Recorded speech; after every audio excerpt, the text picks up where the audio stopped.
अस्सलाम class, welcome to the week 8 lecture of advance subject oriented programming. आज के lecture में हम कवर करेंगे कि पॉलीमॉर्फिज्म क्या होता है। Any idea about poly? Poly mean many and morphism mean forms. इसका मतलब ये हुआ कि पॉलीमॉर्फिज्म में हम जो यूज़र्स को क्लासेस प्रोवाइड करते हैं वो बहुत सी मल्टीपल फॉर्म्स में एग्जिस्ट करी होती है। एक ऑब्जेक्ट जो है वो मल्टीपल फॉर्म्स में एग्जिस्ट कर रहा होता है, वो मल्टीपल तरीक़ों से क्लासेस को एक्सेस कर सक रहा होता है। Polymorphism is a Greek word which means many form. इसका क्या मतलब होता है? Poly mean many and morphism mean form. In Java, polymorphism refers to the dynamic binding mechanism that determines which method definition will be used over when a method name has been overridden. Polymorphism इसलिए use किया जाता है कि हमारे पास जो object है वो multiple form में एग्जिस्ट कर रहा होता है। वो जो ऑब्जेक्ट है उसकी बेस पे हमने किस मेथड को असेस करना है, जब हमने मेथड को ओवरराइड किया हो वो थ्रू किसके होता है? पॉलीमॉर्फिज्म के थ्रू होता है। Polymorphism in the Java programming, the ability of a reference variable to change the behavior according to what object instance it is holding. This allows the multiple objects of the different subclasses to be treated as an object of single super class. यही है इसका क्या मतलब है कि मेरे पास जो एक सुपर क्लास का ऑब्जेक्ट है वो ऐसे ट्रीट किया जाता है जैसे कि वो बहुत सारी मल्टीपल सब क्लासेस का ऑब्जेक्ट है। यानी कि एक ऑब्जेक्ट मल्टीपल फॉर्म में आपके पास एग्जिस्ट कर रहा होता है, वो एक्चुअली आपकी सुपर क्लास का ऑब्जेक्ट है, मगर उसको हम अलाउ कर देते हैं कि वो वाला ऑब्जेक्ट जो है वो बाकी सारी सब क्लासेस को भी असेस कर सके। इसका क्या मतलब? वो सिंगल ऑब्जेक्ट मल्टीपल फॉर्म में एग्जिस्ट कर रहा होता है। Okay, while automatically selecting the proper methods to apply to a particular object based on the subclasses it belongs to। किस क्लास से वो बिलोंग करता है, उसने किस मेथड को इन्वोक करना है, ये एक ही ऑब्जेक्ट जब मल्टीपल फॉर्म में एग्जिस्ट कर रहा होता है वो कर सकता है। It is the ability of a single variable to reference the object of the different types and automatically call the method that is specific of the type of the object and variable differences. This enable a single method call to behave differently। ये क्या करते हैं, जब आप एक object को different multiple form exist करा रहे होते हैं तो आपका एक मेथड जो है वो डिफरेंटली बिहेव कर सकता है। फॉर एग्जांपल एक मेथड एडिशन का है, उसमें आपने पहले दो वेरिएबल्स पहले इंट्रोड्यूस करा के डाटा गेट किया हुआ है। अब एक ऑब्जेक्ट से आप 3 वेरिएबल्स के थ्रू भी वो सम का फंक्शन परफॉर्म कर सकते हैं। इसका क्या मतलब हुआ कि वो जो एक मेथड है वो किस तरह बिहेव कर रहा है, मल्टीपल तरीक़ों से बिहेव कर रहा है।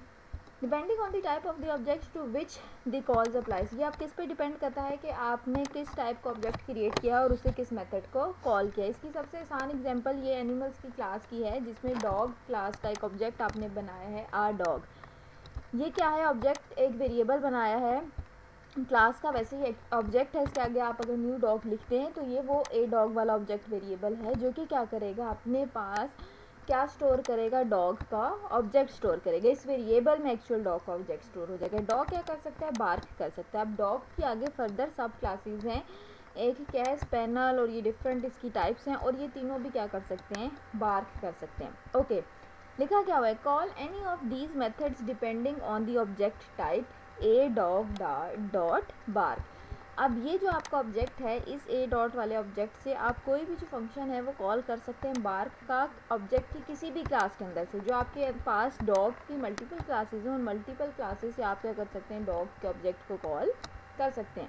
A variable a dog can be used to refer to an object of the base class type or an object of any of the derived class। अब ये जो bark का फंक्शन है ये मेन क्लास से भी गेट हो सकता है और इनकी सब क्लासेस से भी गेट हो सकता है। इसका क्या मतलब? जो मेन क्लास का ऑब्जेक्ट था, सुपर क्लास का ऑब्जेक्ट, वो डिफरेंटली एक्ट कर रहा है सब क्लासेस के लिए और डिफरेंटली एक्ट कर रहा है आपकी सुपर क्लास के लिए। एक और एग्जांपल दी हुई है, given the parent class person and the child class student we add another sub class of person which is employ below is the class hierarchy. एक क्लास है पर्सन, उस पर्सन में स्टूडेंट्स की भी एक सेपरेट क्लास है और एक एम्प्लॉयज़ की सेपरेट क्लास क्रिएट की हुई है।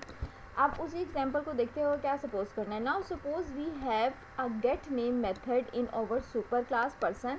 वो ये कह रहा है, आप सपोज करें कि ये जो पर्सन वाली क्लास है इसके अंदर हमारा एक मेथड बना हुआ है जिस मेथड का नाम क्या है? गेट नेम है। And we override this method in both the student and employ class. हमने क्या किया है? यही गेट नेम वाला मेथड जो है वो स्टूडेंट क्लास को भी दे दिया है और एम्प्लॉय क्लास को भी दे दिया, मगर इसको किया क्या है? इसको ओवरराइड किया। ओवरराइड करने का मतलब कि इनके नाम सेम होंगे मगर इनके अंदर जो बॉडी वाला पार्ट होगा वो डिफरेंट स्टेटमेंट्स होंगी। अब इसको कोड को गौर से देखें, क्या लिखा हुआ है? Public class student extend person. कि स्टूडेंट की क्लास जो है वो एक्सटेंड करिए पर्सन की क्लास को इनहेरिट हो रही है, तो पर स्टूडेंट वाली क्लास के अंदर स्ट्रिंग गेट नेम का मेथड है, मगर वो प्रिंट क्या करा रहा है, स्टूडेंट नेम। इसी तरह एम्प्लॉय वाली क्लास के अंदर गेट नेम का मेथड है, जो कि क्या कर रहा है, एम्प्लॉय का नेम प्रिंट करा रहा है। और पर्सन की क्लास के अंदर जो गेट नेम का मेथड होगा, सपोज वो पर्सन की वैल्यूज जो है वो प्रिंट करा रहा होगा। in java we can create a reference that is a type of a superclass person to an object of its subclass student। अब ये कह रहा है कि मेन बॉडी में जाके अगर हम जो सुपर क्लास है उसका ऑब्जेक्ट क्रिएट कर दें, तो वो जो पर्सन क्लास का ऑब्जेक्ट क्रिएट हुआ होगा वो हमारी सब क्लास स्टूडेंट को भी असेस कर सकता है, और वही ऑब्जेक्ट जो है वो हमारी सब क्लास एम्प्लॉय को भी असेस कर सकता है। जब एक ऑब्जेक्ट आपके पास मल्टीपल फॉर्म्स में एग्जिस्ट कर रहा हो, इसका क्या मतलब है कि वो ऑब्जेक्ट हमारे पास किस किस्म का है, पॉलीमॉर्फिज्म के थ्रू असेस करा है डिफरेंट चीज़ों को। मेन का मेथड हमने स्टार्ट किया, स्टूडेंट क्लास का एक ऑब्जेक्ट बनाया S1, और एम्प्लॉय क्लास का एक ऑब्जेक्ट बनाया एम्प्लॉय E1, और पर्सन क्लास का ऑब्जेक्ट बनाया P1, जिसको हमने किस वेरिएबल के इक्वल कर दिया, S1 वेरिएबल के इक्वल कर दिया। अब इस P1 के थ्रू हम स्टूडेंट्स की वैल्यू भी गेट कर सकते हैं, गेट नेम, और इस P1 के थ्रू हम एम्प्लॉय की गेट वैल्यू भी कर सकते हैं। इसका क्या मतलब, यहाँ पर पॉलीमॉर्फिज्म एक्टिव हो गया कि एक ऑब्जेक्ट सुपर क्लास का डिफरेंटली एक्ट करे क्लास के ही। अब देखो क्या लिखा हुआ है, person refers point to a student object. P1 जो है ये किसको रेफर कर रहा है, स्टूडेंट वाले ऑब्जेक्ट को।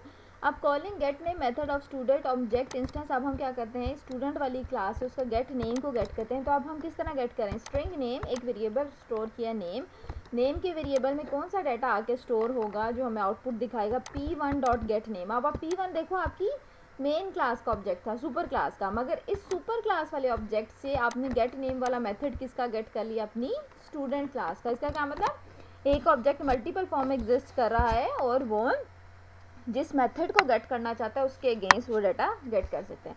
Going back to our main method, when we try to call the get name method of the reference person reference, the get name method of the student object will be called. Now if we assign the reference to an employee object, the get name method of employee will be called। वो ये कह रहा है कि अब जब हमने इस मेन मेथड में P1 से कॉल किया तो इसने स्टूडेंट वाले मेथड को सिर्फ कॉल किया, क्योंकि यहाँ पर हमने P1 को रेफरेंस किसका दिया था, स्टूडेंट वाले ऑब्जेक्ट को। अगर इस P1 को हम रेफरेंस देते इस एम्प्लॉय वाले ऑब्जेक्ट के अगेंस्ट, तो हमारे पास जो मेथड गेट होता है वो किसका गेट होता है, एम्प्लॉय का। इसका क्या मतलब, एक ऑब्जेक्ट जो है P1 वो मल्टीपल फॉर्म्स में एग्जिस्ट कर रहा है, कभी वो अपनी पर्सन की क्लास का डाटा गेट कर रहा है, कभी वो स्टूडेंट की गेट कर रहा है, कभी वो एम्प्लॉय की गेट कर रहा है। डिपेंड करता है उसको किस किस्म का डाटा चाहिए, उस किस्म का डाटा वो गेट करके हमें प्रिंट करा देता है।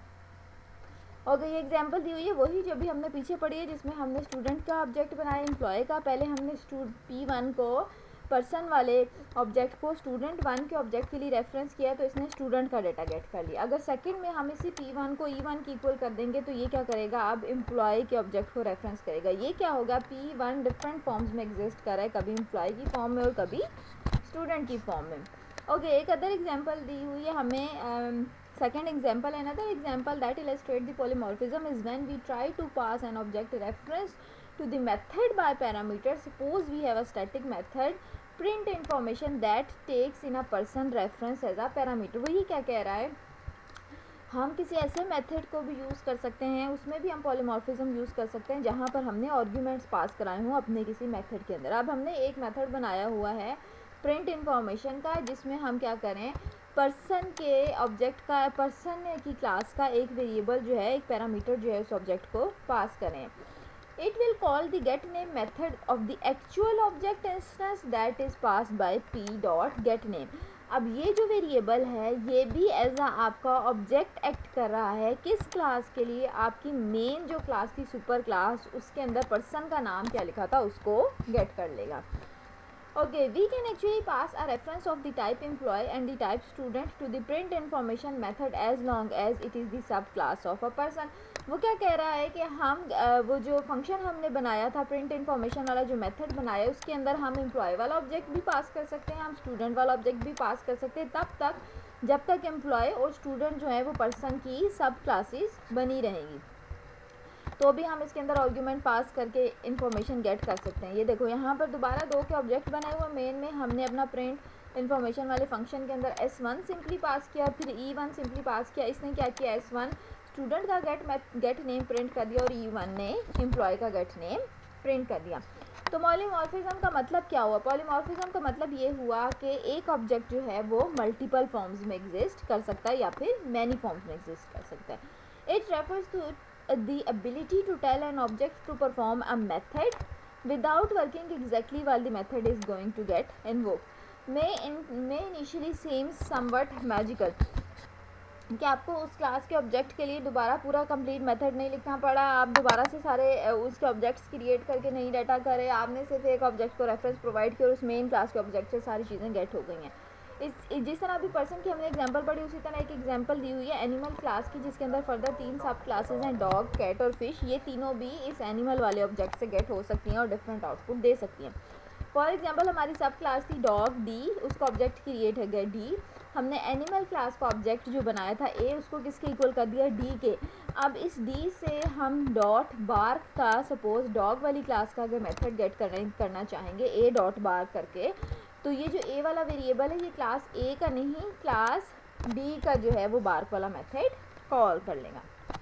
This is all about polymorphism. Okay, x tends अब क्या होते हैं? Now when not that when the Java uses the inheritance the keyword extend is use. हम सबको पता है कि हमने हमेशा तब एक्सटेंड कीवर्ड यूज़ करना है जब हमने पेरेंट क्लास से चाइल्ड क्लास में कुछ भी इनहेरिट करना है। This is basically literally making a sub class object in a sense also makes a super class object. Okay, when we say my dog is equals to new dog, the dog constructor get calls. It in turn must call the animal constructor.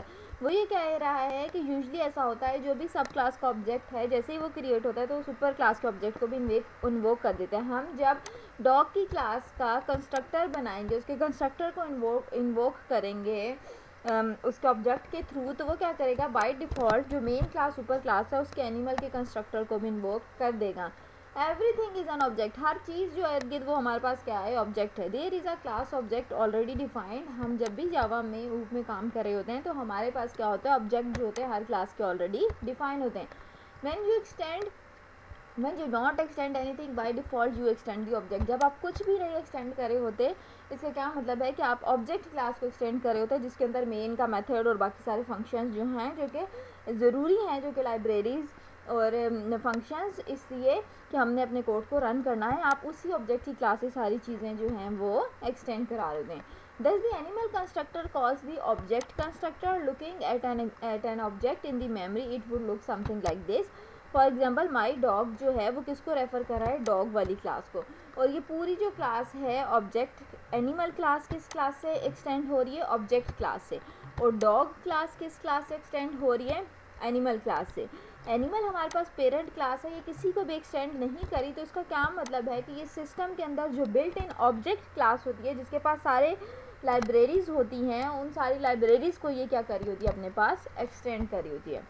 अच्छा, a reference can refer to an object which is either the same type as the reference and has the superclass of the same type as an reference। So all the following are legal। ये तीनों example दी हुई हैं कि जो हमारे पास object होता है वो रेफरेंस किसको कर रहा होता है? या तो अपने ही सेम क्लास को वो रेफ़र कर सकता है या फिर सुपर क्लास वाला ऑब्जेक्ट जो है वो सेम टाइप की अपनी सब क्लास को रेफरेंस प्रोवाइड कर सकता है। तो ये जो तीनों मेथड हैं ये तीनों के तीनों मेथड सेम है कि डॉग की क्लास का आपने एक ऑब्जेक्ट क्रिएट किया, वो किसको रेफ़र कर रहा है? डॉग की क्लास को।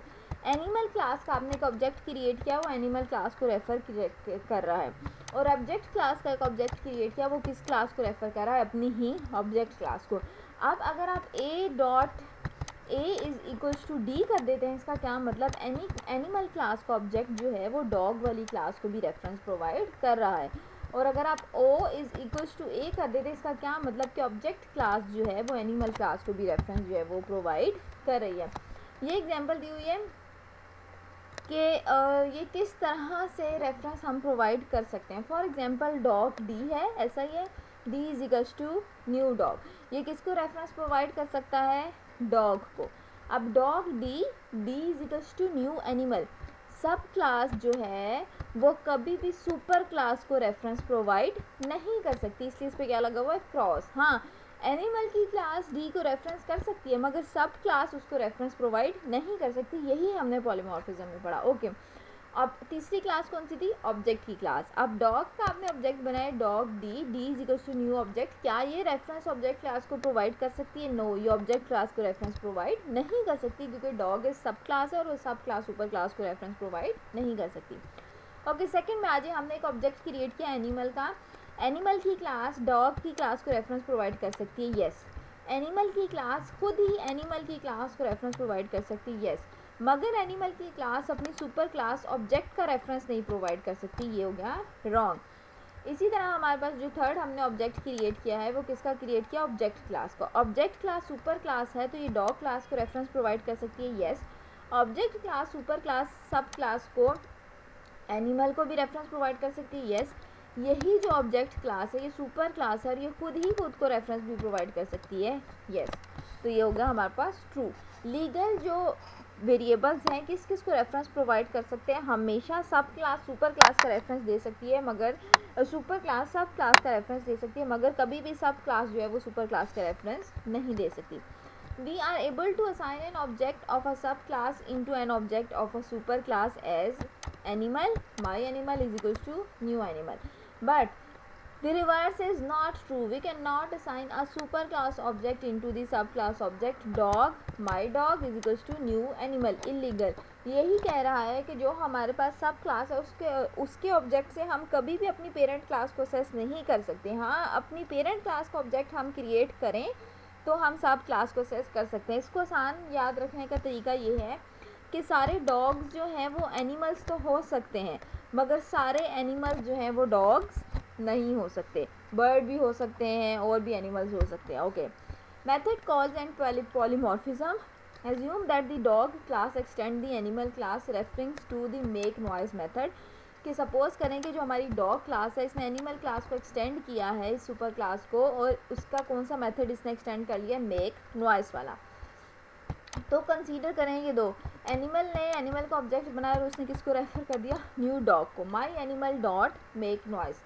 Note that the animal reference is referencing to the dog object and it is that the dog make noise method that get invoked। ऐसा ही है, क्योंकि हमने माई एनिमल वाली क्लास को किसके ऑब्जेक्ट की इक्वल कर दिया, डॉग के। अब जब हम माई एनिमल से मेक नॉइज वाला मेथड गेट करेंगे तो वो डॉग का गेट होगा, क्योंकि सुपर क्लास ने अपना रेफरेंस प्रोवाइड कर दिए एक सब क्लास को जो कि डॉग की थी। ओके, डायनेमिक बाइंडिंग एक बहुत सिंपल सा रूल है। वो क्या होती है, no matter what the reference type is, Java will search for the object and execute the appropriate method it find first. Class object has a true string method. जो हमारी क्लास ऑब्जेक्ट होती है उसके अंदर ट्रू स्ट्रिंग का method by default होता है। ये हम अपने इनहेरिटेंस वाले लेक्चर में भी कवर कर चुके हैं। Assume that both the animal and dog have overridden the true string method. आप एज्यूम कर लें कि जो एनिमल क्लास है और जो डॉग क्लास है इसने इस सुपर क्लास ऑब्जेक्ट से टू स्ट्रिंग का मेथड जो है वो ओवरराइड कर लिया है। अब ओ डॉट टू स्ट्रिंग से हमारे पास क्या गेट हो रहा है, जो मेथड है वो ऑब्जेक्ट क्लास का। ए डॉट टू स्ट्रिंग से हमारे पास मेथड किसका गेट हो रहा है, एनिमल क्लास का। और डी डॉट टू स्ट्रिंग से हमारा मेथड किसका गेट हो रहा है, डॉग क्लास का मेथड गेट हो रहा है। ओके, ये बेटे आपका लैब टास्क है, आपकी असाइनमेंट नंबर 5th और 6th आई गेस, जिसे हमने पहले क्लासेस क्रिएट की हुई हैं। उन्हीं क्लासेस को आपने क्या करना है, आप थ्रू पॉलीमॉर्फिज्म उनके वेरिएबल्स गेट करने हैं और ये मेथड जो बताए हुए हैं वो गेट करने हैं। आपने क्लास बनानी है पेरेंट क्लास जिसका नाम एम्प्लॉय होना चाहिए। उसके अंदर दो सब क्लासेस होंगी, एक ऑर्डरली एम्प्लॉयज़ और एक सैलरीड एम्प्लॉय। एम्प्लॉय क्लास के अंदर वेरिएबल ये होने चाहिए और जो मेथड्स हैं वो ये होने चाहिए। इसी तरह ऑर्डरली क्लास के अंदर हमारे पास वेरिएबल्स ये होने चाहिए और नेक्स्ट हमारे पास ये मेथड्स होने चाहिए। अब आपने क्या करना है, इनके कंस्ट्रक्टर इनिशियलाइज कराने और इसके बाद इनके मेथड जो है वो मस्ट ओवरराइड कराने। जब आपने ओवरराइड करा लिए मेथड तो आपने मेन क्लास क्रिएट करनी है पॉली की, यानी कि उसमें पॉलीमॉर्फिज्म होगा। फिर आपने उसमें मेन मेथड ऐड करना है और एम्प्लॉय के ऑब्जेक्ट को इस एम्प्लॉय की वेरिएबल के बिल्कुल इक्वल कर देना है और एम्प्लॉय के 4 रेफरेंस वेरिएबल क्रिएट करना है जिस पे आपने पॉलीमॉर्फिज्म का कॉन्सेप्ट जो है वो अप्लाई करना है और उन एम्प्लॉयज़ की सैलरीज जो हैं वो फिर आपने प्रिंट करानी है। This is all about today's lecture. बेटे किसी की कोई क्यूरी हो तो उनसे ऑनलाइन क्वेश्चन आंसर सेशन में पूछ सकता है, नहीं तो यूट्यूब की वीडियो के नीचे ही अपना कमेंट छोड़ सकता है, उसकी क्यूरी रिजॉल्व की जाएगी। और ये जो लैब असाइनमेंट है ये आप मुझे सबमिट कराएंगे before next class. Thank you, अल्लाह हाफिज़।